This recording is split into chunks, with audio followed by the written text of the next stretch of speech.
결혼을 앞두고 있던 제 아들이 상견례 자리에 저를 데려갔습니다. 그런데 그 자리에서 저는 22년 전 잃어버린 제 딸을 만났습니다. 기억을 잃은 채 다른 성을 가진 아이. 며느리가 될 뻔한 그 아이가 제 딸이었습니다. 이게 정말 가능한 일일까요? 그날 이후 우리의 인생은 완전히 달라졌습니다.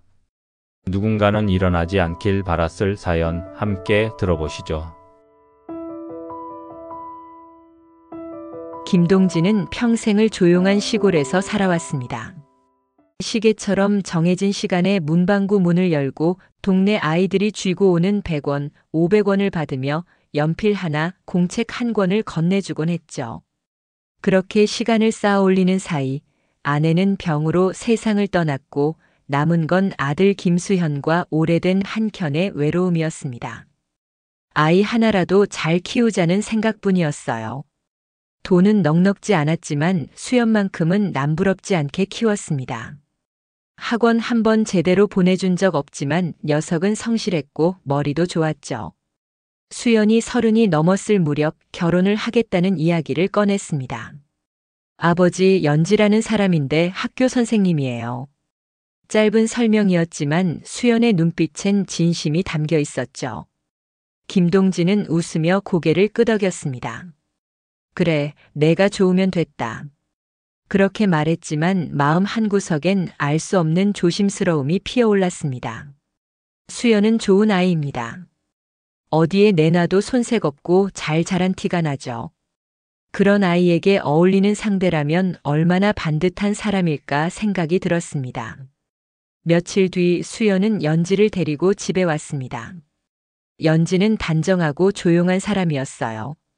인사도 공손했고 말투도 예의 바르며 아이들을 사랑한다는 말에서 직업에 대한 자부심이 느껴졌습니다. 김동진은 연지를 보며 문득 마음이 이상해졌죠. 어디서 본 듯한 얼굴이었습니다. 하지만 곧 생각을 털어냈습니다. 살다 보면 닮은 사람도 있는 법이지. 상견례 날짜는 순조롭게 잡혔습니다. 연지의 부모님은 서울이 아닌 지방에서 사업을 한다고 했죠. 식당도 그 근처에서 잡겠다고 먼저 제안해 왔습니다. 예비 사돈 쪽이 준비를 도맡겠다는 말에 김동진은 한사코 고맙다고 인사했어요. 아무리 시대가 바뀌었다지만 딸 가진 집에서 그렇게 나서주는 경우는 드물었습니다. 결혼을 앞둔 아들의 얼굴은 매일 달라졌습니다. 준비할 게 많다며 수연은 직장과 집을 오가며 정신이 없어 보였어요. 김동진은 그럴수록 더 묵묵히 아들의 등을 받쳐주는 기분으로 지냈습니다. 오래전부터 아들을 위해 모아두었던 적금 통장을 조심스럽게 꺼냈어요. 말하지 않아도 수연은 이미 알고 있었습니다. 아버지, 안 받겠다고 했잖아요. 내 엄마가 살아있었다면 이것보다 더 챙겨줬을 거다. 김동진은 그렇게 말하며 통장을 아들 손에 꼭 쥐어주었습니다. 그 순간 수연의 눈가가 붉어졌죠. 평생 혼자서 아들을 키운 아버지의 마음이 그 안에 전부 담겨 있었으니까요. 상견례 하루 전 김동진은 읍내 양복점에 들렀습니다. 몇 해 전 아내 장례식 때 입었던 검은 양복이 전부였기에 이번엔 새 옷을 준비하고 싶었죠. 양복을 고르는 손이 어색했습니다. 구두도 새로 샀어요. 거울 앞에 선 김동진은 헛웃음을 지었습니다. 이 나이에 이런 옷을 입으려니 괜히 민망하네. 그 말과 동시에 마음 한쪽이 괜히 들떴습니다. 그날 밤 아내의 영정 앞에 앉았습니다. 우리 수연이 장가간대. 내가 살아있었다면 얼마나 기뻐했을까. 그 아이 참 착하더라. 연지라고 어디서 많이 본 것 같긴 한데 내가 하늘에서 알려줄래? 사진 속 아내는 아무 말 없이 웃고 있었어요. 김동진은 가만히 등을 기대고 눈을 감았습니다. 상견례는 단순한 식사 자리가 아니었어요. 아들이 어른이 되어가는 또 하나의 의식이자 새로운 가족을 받아들이는 첫걸음이었죠. 그날 문득 지나간 기억 하나가 스쳤습니다. 아주 오래전 종이약을 접던 작은 손. 아빠에게 접어주겠다며 활짝 웃던 어린 딸. 그 아이의 마지막 말. 아빠, 이건 알려줘. 김동진은 자리에서 일어나 문방구 책상 위에 있던 오래된 종이약을 꺼내 조심스레 주머니에 넣었습니다. 상견례 당일 아침 김동진은 평소보다 훨씬 일찍 눈을 떴습니다. 어젯밤 늦게까지 다림질해둔 양복을 다시 한번 펼쳐보았고 구두는 윤기가 흐를 정도로 닦아두었죠. 준비된 것 같으면서도 뭔가 빠진 것 같아 계속해서 방 안을 맴돌았습니다. 수연은 옆방에서 넥타이를 매며 거울을 들여다보고 있었어요. 아버지, 너무 긴장하지 마세요. 그냥 밥 한 끼 하는 거예요. 수연이 웃으며 말했습니다. 그래도 첫인상이란 게 있으니까. 너만 잘하면 돼. 아버지는 조용히 앉아만 있을 거다. 김동진은 그렇게 말하며 웃었지만 손끝은 여전히 바빴습니다. 오랜만에 신는 구두가 익숙지 않아 발이 살짝 아프기도 했습니다. 그럼에도 마음만큼은 단정하게 준비하고 싶었어요. 서울 외곽을 빠져나와 인천에 도착하자 식당 앞에 주차된 차량들이 먼저 눈에 들어왔습니다. 직원이 안내한 방으로 들어가기 전 김동진은 수연의 양복깃을 정리해주며 말했습니다. 긴장하지 말고 내 생각대로 하면 돼. 미닫이 문을 열고 들어서자 방 안에는 이미 3명이 자리를 잡고 있었습니다. 중년 부부와 연지가 앉아 있었는데 김동진은 문을 열고 들어서자마자 무언가 이상한 기분이 들었습니다. 사돈들 분들의 옷차림이 다소 당황스러웠기 때문이었죠. 등산복과 비슷한 골프웨어 차림에 운동화까지 신은 모습은 분명 상견례와는 어울리지 않았습니다. 어서 오세요. 멀리 오시느라 고생 많으셨습니다. 연지의 어머니가 먼저 일어나 인사를 건넸습니다. 목소리는 밝았지만 그들의 태도는 어딘가 무심해 보였어요. 김동진은 예의상 웃으며 고개를 숙였습니다. 자리에 앉으려는데 연지의 아버지가 종이 상자를 건넸습니다. 이거 상견례 선물이에요. 직접 가져왔어요. 상자는 흔히 병문안 갈 때 사가는 음료수 세트였습니다. 김동진은 순간 당황했지만 무안해하지 않으려 애쓰며 두 손으로 상자를 받았습니다. 감사합니다. 저희는 미처 준비를 못했네요. 남자 쪽에서 그런 것까지 신경 쓰긴 힘들죠 뭐. 연지 어머니는 손을 휘저으며 말했습니다. 말투는 가볍지만 어딘지 모르게 김동진을 깎아내리는 듯한 느낌이 들었습니다. 그 말에 수연이 살짝 고개를 숙였고 연지 역시 멋쩍은 표정을 지으며 눈을 피했습니다. 곧 식사가 시작되었습니다. 기본 반찬과 미리 준비된 음식들이 차려졌고 연지 아버지는 직원에게 소주를 주문했습니다.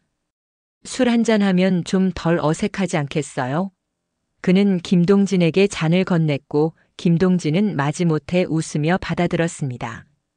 잔을 비우고 나자 연지 어머니가 김동진을 향해 물었습니다. 교사셨다고 들었어요. 지금은 퇴직하신 거고요? 네, 중학교에서 한문을 가르쳤습니다.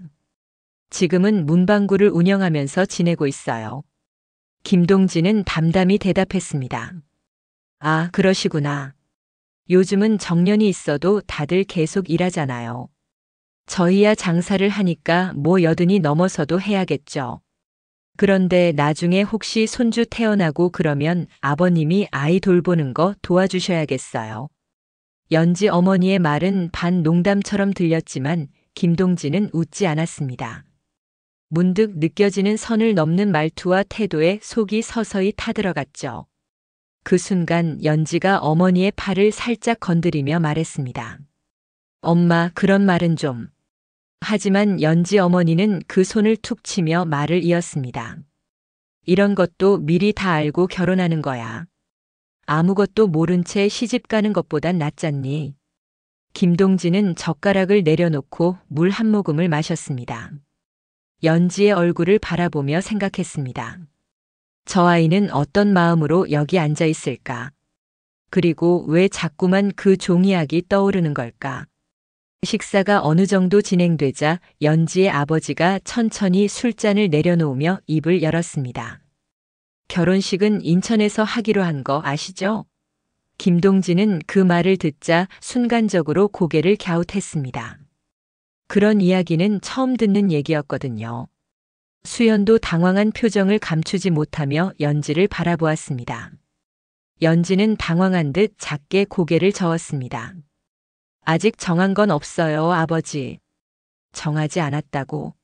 내가 인천에서 하자고 하지 않았냐? 연지 아버지가 의아한 얼굴로 연지를 바라보자 연지는 조심스럽게 대답했습니다. 그건 아직 상해 중인 사안이었어요. 김동진은 그 대화를 지켜보며 내심 놀랐습니다. 결혼이라는 건 두 사람이 주도해서 만들어가는 일이라 믿어왔기에 이렇게 일방적으로 결정된 듯한 말에 불쾌함이 스며들었죠. 식장은 천천히 둘이서 결정해도 되겠지요. 직장도 서울에 있으니 중간쯤에서 잡는 게 좋을 듯 합니다. 김동진은 조용히 의견을 내보았습니다. 그러나 연지 어머니는 이내 웃으며 말했습니다. 요즘은 남자가 여자 쪽에 맞추는 거예요. 식장, 혼수, 집까지 다요. 그 말에 김동진은 다시 한번 젓가락을 내려놓았습니다. 차라리 입을 다무는 것이 낫겠다 싶을 정도였죠. 그는 조용히 수연을 바라보았습니다. 수연은 미묘하게 인상을 찌푸린 채 고개를 숙이고 있었습니다. 잠시 후 대화는 자연스럽게 신혼집 이야기로 넘어갔습니다. 연지 어머니는 웃으며 말했습니다. 그나저나 집은 어디로 구하실 생각이세요? 서울은 너무 비싸서 쉽지 않을 텐데요. 김동진은 조심스레 대답했습니다. 수연이와 연지가 서로 가까운 거리에서 출퇴근할 수 있도록 중간 지점을 찾아보려 합니다. 모아둔 돈과 제가 보태준 걸로 전세부터 시작하려 해요. 아니, 요즘 누가 전세로 시작하나요? 남자가 집을 해오는 게 당연한 거 아닌가요? 연지 어머니는 놀란 듯이 말했습니다. 그 말에 김동진의 손이 떨리는 것을 수연은 놓치지 않았습니다. 김동진은 침착하게 다시 말했습니다. 수연이가 3년간 열심히 모은 돈이 있습니다. 거기에 제가 적금을 털어준 돈을 보태면 전세집 정도는 충분히 마련할 수 있어요. 그래도 내 딸이 얼마나 귀한 앤데 전세집으로 시작하라니 그건 좀 아니죠. 연지 어머니의 말투에는 확실한 불만이 담겨 있었습니다.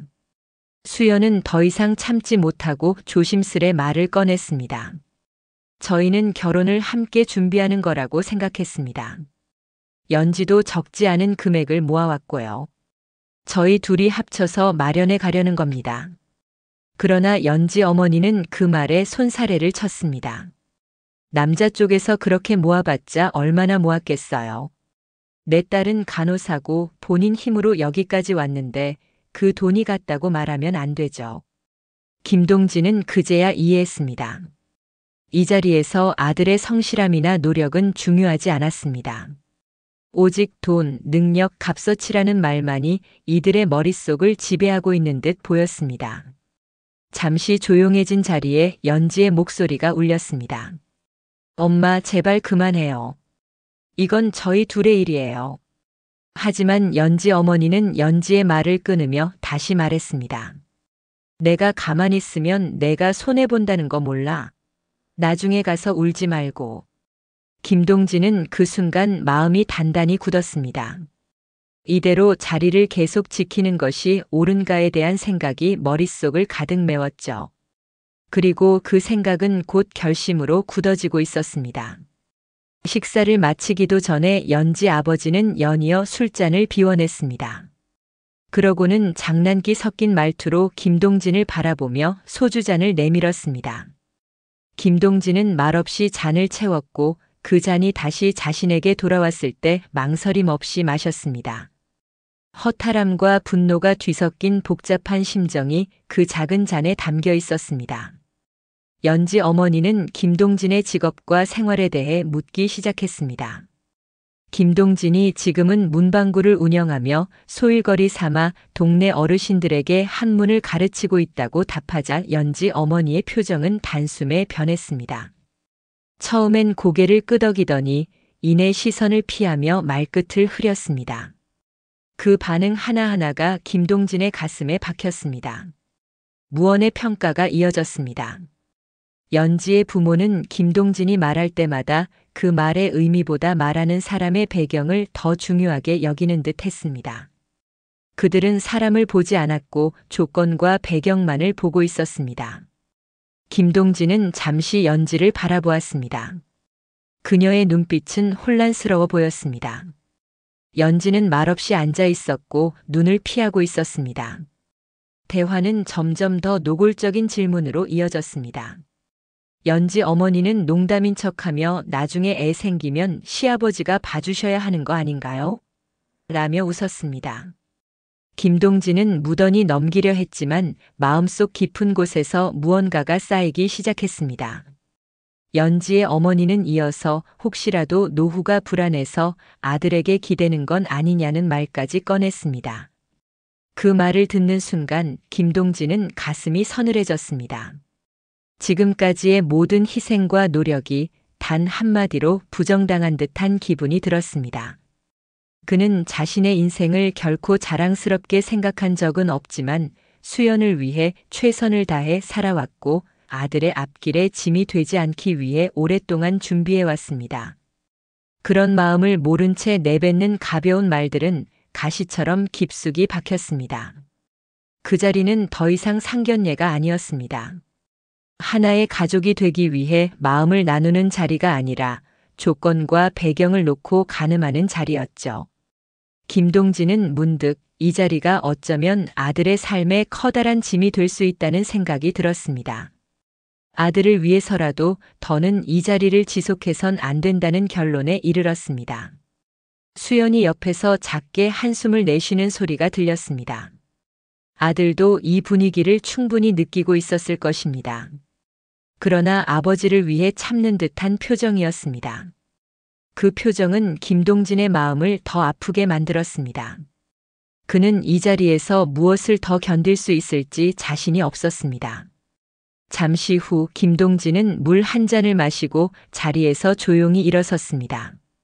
화장실에 다녀오겠다는 짧은 말만 남기고 방을 나섰습니다. 복도 끝까지 걸어가 문을 열고 나와 바깥 공기를 마셨습니다. 차가운 공기가 폐 깊숙이 들어오자 눌려있던 감정이 조금씩 가라앉았습니다.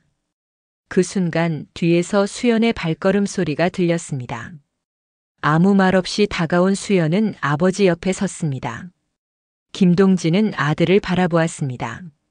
말없이 서 있는 그 모습이 눈물 날 만큼 애틋했습니다. 두 사람 사이엔 긴 침묵이 흘렀습니다.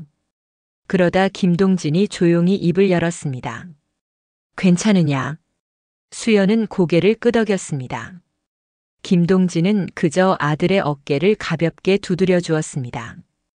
그 순간 이 결혼을 어떻게 해야 할지에 대한 답은 이미 마음속에 정해져 있었습니다. 복도에서 마주 선 채로 김동진과 수연은 잠시 말을 잇지 못했습니다. 그 순간의 침묵은 어쩌면 모든 말보다 더 많은 것을 이야기하고 있었는지도 모릅니다. 김동진은 문득 수연의 뒷모습을 떠올렸습니다. 한겨울 새벽 가방을 메고 학교에 가던 그 아이의 모습. 도시락을 싸주며 따뜻하게 먹어라는 말 대신 눈빛으로만 전했던 마음. 그리고 오늘 누군가의 사위가 되어가는 아들을 이 자리에서 다시 보고 있었습니다. 다시 자리로 돌아가기까지 많은 생각이 스쳤습니다. 그래도 아버지로서 마지막까지 인내해야 하지 않을까. 혹여 수연이 연지를 진심으로 아끼고 있다면 이 결혼이 무산되는 걸 원치 않을 수도 있다는 생각도 들었죠. 하지만 그 모든 생각을 가로막은 건 김동진 스스로가 품었던 확신이었습니다. 이 결혼은 시작부터 삐걱이고 있었습니다. 아들을 깎아내리는 말, 자신을 시험하듯 던지는 비아냥, 그리고 무엇보다 연지의 무기력한 태도까지. 방으로 돌아왔을 때 연지 어머니는 여전히 말을 이어가고 있었습니다. 목소리는 다소 높아져 있었고 연지는 고개를 숙인 채 말없이 앉아 있었습니다. 수연은 자리에 앉지 않았고 김동진 역시 문간에 서 있었습니다. 그 순간 연지 어머니가 김동진을 향해 말을 걸었습니다. 그런데 아버님, 우리 연이 어릴 때 보육원에 있었던 건 알고 계시죠? 뜻밖의 말이었습니다. 김동진은 순간 숨이 멎는 듯한 기분을 느꼈습니다. 보육원이라는 단어는 너무도 낯설면서 동시에 너무도 익숙한 단어였습니다. 그는 천천히 고개를 돌려 연지를 바라보았습니다. 연지는 여전히 시선을 들지 못하고 있었습니다. 사실 연희가 4~5살쯤에 보육원에 잠깐 있었어요. 우리 부부가 그 아이를 입양했죠. 덕분에 아이가 사람 구실은 하고 사네요. 연지 어머니는 흡사 좋은 일을 했다는 듯한 태도로 말했습니다. 김동진의 심장이 빠르게 뛰기 시작했습니다. 머릿속이 하얘졌습니다. 너무도 오랜 세월 묻어두었던 과거의 기억이 그 순간 생생하게 되살아났습니다. 어린 날의 딸 유치원 가방을 메고 종이학을 접던 작은 손, 마지막으로 울면서 했던 말. 아빠, 이건 알려줘. 그 종이학. 오늘 아침 김동진은 그 종이학을 주머니에 넣고 나왔습니다. 지금도 그의 양복 안주머니에 들어 있었습니다. 김동진은 천천히 의자에 앉았습니다. 그리고 손을 주머니로 가져갔습니다. 그의 손끝에서 느껴지는 종이의 감촉은 마치 오래전 아이의 손을 다시 잡는 듯한 감각이었습니다. 그는 마음속에서 하나의 이름을 떠올렸습니다. 연지. 혹시 이 아이가 그 아이일지도 모른다는 말도 안 되는 생각이 스쳤습니다. 연지의 나이, 보육원 출신이라는 말, 얼굴 어딘가 모르게 낯익은 인상, 그리고 무엇보다 그 묘한 감정의 끌림. 김동진은 조심스럽게 연지를 바라보았습니다. 그녀는 여전히 말이 없었습니다. 그 표정 속엔 혼란과 두려움이 엿보였고 왠지 모르게 김동진을 향한 미안함도 느껴졌습니다. 그 순간 김동진은 느꼈습니다. 이건 단순한 상견례가 아니었습니다. 인생의 방향을 뒤흔드는 운명의 순간이었습니다. 김동진은 조용히 안주머니에서 종이학을 꺼냈습니다. 하얗고 약간 구겨진 종이로 접힌 그 학은 세월의 흔적이 고스란히 남아 있었습니다. 손끝에 닿는 감촉이 생생하게 기억을 되살렸습니다. 딸아이가 어릴 적 울음을 터뜨리며 이거 아빠한테 날려줘라 말하던 모습이 아련히 떠올랐죠. 그의 손에 들린 이 작은 학은 우연일 수도 있지만 지금 이 자리에서 모든 우연이 의심스러워지는 순간이었습니다. 연지는 여전히 고개를 숙인 채 말이 없었습니다. 김동진은 묻고 싶었습니다. 당신이 혹시 내 딸이냐고. 하지만 그 말을 입 밖으로 꺼낼 수는 없었습니다. 너무 많은 가능성과 감정이 얽혀 있었기 때문입니다. 그저 심장이 빠르게 뛰는 걸 억누르며 눈앞의 상황을 받아들이려 애썼습니다. 연지 어머니는 김동진의 침묵을 오해한 듯 그에게 거듭 말을 건넸습니다. 보육원 출신이라 부끄러울 것도 없고 입양 후 잘 키웠다는 식의 자화자찬이 이어졌습니다. 하지만 그 모든 말이 김동진의 귀에는 잘 들리지 않았습니다. 그는 오로지 연지만을 바라보고 있었습니다. 그녀의 눈과 그녀의 손가락 끝, 조심스러운 숨결까지도 모든 게 익숙하고 애틋하게 느껴졌습니다. 그제서야 연지가 조심스럽게 고개를 들었습니다. 그녀의 눈과 김동진의 눈이 마주친 순간 둘 사이에는 짧지만 강한 정적이 흘렀습니다. 연지의 눈빛은 복잡했습니다. 낯선 사람을 대할 때의 불안과 어딘지 모르게 느껴지는 친숙함이 섞인 감정이었습니다. 김동진은 천천히 종이학을 테이블 위에 내려놓았습니다. 그제야 연지의 시선이 종이학에 꽂혔습니다. 순간 그녀의 눈이 커졌고 숨을 멈춘 듯한 표정이 되었습니다. 그 반응은 예상치 못한 강한 파장을 일으켰습니다. 아무도 모르게 조용히 흘러가던 진실이 표면 위로 떠오르기 시작한 순간이었죠. 그녀는 떨리는 손으로 종이학을 집어들었습니다. 그리고 한참을 말없이 바라보았습니다. 이거 짧은 한마디가 흘러나왔습니다. 김동진은 그 말 뒤에 이어질 무언가를 기다렸습니다. 그러나 연지는 끝내 말을 잇지 못했습니다. 다만 그녀의 눈가에서 천천히 눈물이 흘러내렸습니다. 그 모습을 보며 김동진은 확신했습니다. 이 아이가 맞다고. 말보다 먼저 울음을 흘리는 그 모습이 오래전 이별하던 그날의 마지막 기억과 정확히 겹쳐졌습니다. 딸은 기억을 잃었을지 몰라도 마음 어딘가는 여전히 아버지를 기억하고 있었던 것이었습니다. 식탁 위로 흐르는 감정은 이제 상견례가 아닌 재회의 순간으로 바뀌고 있었습니다. 김동진은 감정이 북받쳐 올라 말을 삼켰습니다. 모든 것이 명확해진 지금 오히려 어떻게 말을 꺼내야 할지 막막해졌습니다. 연지의 부모는 이 상황을 이해하지 못한 채 여전히 대화를 이어가려 했습니다. 그러나 김동진은 그들의 목소리가 귀에 들어오지 않았습니다.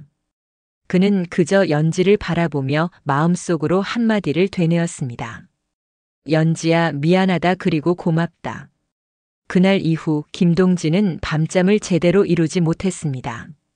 자리에 누워 눈을 감으면 연지의 눈물이 떠올랐고 식탁 위에 놓인 종이약이 자꾸만 머릿속을 맴돌았습니다. 그 작고 연약한 종이약 하나가 오래도록 묻어둔 진실을 파고들었고 그 끝에 다다른 감정은 이루 말할 수 없이 복잡했습니다. 이튿날 아침 수연은 아버지에게 조심스럽게 물었습니다. 아버지, 혹시 무슨 일 있으셨어요? 김동진은 대답을 머뭇거렸습니다. 무언가를 털어놓기엔 아직 마음의 정리가 되지 않았던 탓입니다. 그저 고개를 저으며 말했습니다. 괜찮다. 그냥 좀 생각할 게 있어서. 그러나 마음은 괜찮지 않았습니다. 연지가 자신의 딸일지도 모른다는 가능성은 김동진의 삶을 송두리째 흔들고 있었습니다. 그는 서랍을 열어 오래된 사진들을 꺼냈습니다. 어린 시절 딸아이와 함께 찍은 사진, 낡고 바랜 종이 위에 웃음이 그리도 선명하게 보였습니다. 그리고 그 웃음은 연지의 미소와 닮아 있었습니다. 기억은 시간이 지날수록 왜곡되거나 희미해지지만 김동진의 마음속에 딸의 인상만큼은 또렷하게 남아 있었습니다. 그는 그날 밤 사진과 종이약을 들고 조용히 방을 나섰습니다. 어디로 향하는지 뚜렷하진 않았지만 답을 찾아야겠다는 생각만은 분명했습니다. 며칠 뒤 김동진은 연지를 따로 만나자고 요청했습니다. 연지는 잠시 망설였지만 결국 응했습니다. 만남은 동네 근처 공원에서 이루어졌습니다. 그곳은 오래된 나무들이 줄지어 서 있는 조용한 장소였고 무엇보다 사람들의 시선을 피할 수 있어 대화를 나누기에 적절했습니다. 두 사람은 벤치에 마주 앉았습니다. 김동진은 종이약을 조심스럽게 꺼내 연지 앞에 놓았습니다. 그리고 천천히 입을 열었습니다. 이거 기억나지 않니? 연지는 종이약을 바라보며 천천히 고개를 끄덕였습니다. 그녀의 눈에는 다시금 눈물이 맺히기 시작했습니다. 기억나요. 어릴 때 누군가가 그걸 접어줬던 게 떠올랐어요. 정확히는 모르겠지만 그 장면이 자꾸만 떠올랐어요. 그 말에 김동진은 묵묵히 고개를 숙였습니다. 그토록 바라던 순간이었지만 막상 마주하니 말이 쉽게 나오지 않았습니다. 수많은 감정이 한꺼번에 밀려오면서도 정작 입에선 아무 말도 나오지 않았습니다. 잠시 정적이 흐른 뒤 연지가 입을 열었습니다. 혹시 제 친아버지세요? 김동진은 눈을 감았습니다. 그리고 천천히 하지만 확고하게 고개를 끄덕였습니다. 그래, 맞다. 너는 내 딸이다. 그 말이 공기 중에 울려 퍼지는 순간 연지는 입을 틀어막고 울음을 터뜨렸습니다. 김동진도 눈가를 훔쳤습니다. 오랜 세월의 그리움과 죄책감이 한꺼번에 터져나오는 듯 했습니다. 그 자리에서 두 사람은 조용히 손을 맞잡았습니다. 말보다 먼저 흐르는 눈물이 이미 오래전 끊어진 줄 알았던 인연을 다시 이어주고 있었습니다. 8장. 재회의 순간은 짧았지만 그 여운은 길었습니다. 김동진은 연지와 헤어진 뒤 오래도록 벤치에 앉아 있었습니다. 마음 한켠에서 무언가가 무너졌다가 다시 세워지는 듯한 감각이 있었고 그것은 아픔이면서도 안도감이었습니다. 그토록 오랫동안 품고 살아온 죄책감과 그리움, 그리고 끝내 닿을 수 없을 거라 믿었던 인연이 이렇게 다시 시작될 줄은 몰랐습니다. 며칠 후 수연은 연지에게 조심스럽게 파혼 의사를 밝혔습니다. 그 자리에서 연지는 담담하게 고개를 끄덕였고 수연은 마지막으로 말했습니다. 우리 이제 진짜 가족으로 지내요. 누나로. 연지는 울며 웃으며 고개를 끄덕였습니다. 이 모든 것이 비극처럼 보일 수도 있었지만 실은 그것보다 훨씬 더 깊은 감정의 결실이었습니다. 피로 이어진 가족이었기에 더는 부정할 수 없었습니다. 김동진은 연지의 양부모에게도 정중히 인사를 전했습니다. 자신이 연지의 생부임을 밝히고 지금까지 키워준 것에 대한 감사를 표현했죠. 하지만 이내 이어진 반응은 예상과 달랐습니다. 그들은 연지가 이제는 자기 손을 벗어났다고 말하며 모든 것을 선긋듯 정리하려 했습니다. 오히려 연지를 이용해 사회적 체면을 지키고자 했던 본심이 이제는 더 이상 유지될 수 없음을 인정한 셈이었습니다. 연지는 곧 자신의 호적을 김동진의 이름 아래로 옮기겠다는 뜻을 밝혔습니다. 서류상의 절차는 시간이 걸렸지만 마음속에선 이미 오래전부터 자신이 어디로 가야 하는지를 알고 있었던 듯 했습니다. 그렇게 김동진의 가족은 다시 하나가 되었습니다. 시간은 흘렀고 계절이 바뀌었습니다. 김동진의 문방구에는 다시 아이들이 북적이기 시작했고 가게 한켠에는 연지가 틈틈이 아이들에게 책을 읽어주는 작은 코너도 생겼습니다. 아이들은 연지를 연지 선생님이라 불렀고 그녀는 아이들을 바라보며 종종 미소를 지었습니다. 수연은 다시 평범한 일상으로 돌아갔고 새로운 인연을 조심스럽게 이어가고 있었습니다. 그는 한 번의 상처를 통해 가족의 의미와 사람 간의 인연이 얼마나 예민한 줄 위에 놓여 있는지를 절절히 깨달았습니다. 그리고 아버지와 누나가 함께 웃는 모습을 보며 스스로의 선택이 옳았음을 믿었습니다. 어느 늦은 오후 김동진은 가게 앞 평상에 앉아 있었습니다. 연지가 조용히 다가와 그 옆에 앉았습니다. 두 사람은 말없이 한참을 앉아 있었고 그 사이로 가을 바람이 천천히 지나갔습니다. 김동진은 주머니에서 다시 그 종이학을 꺼냈습니다.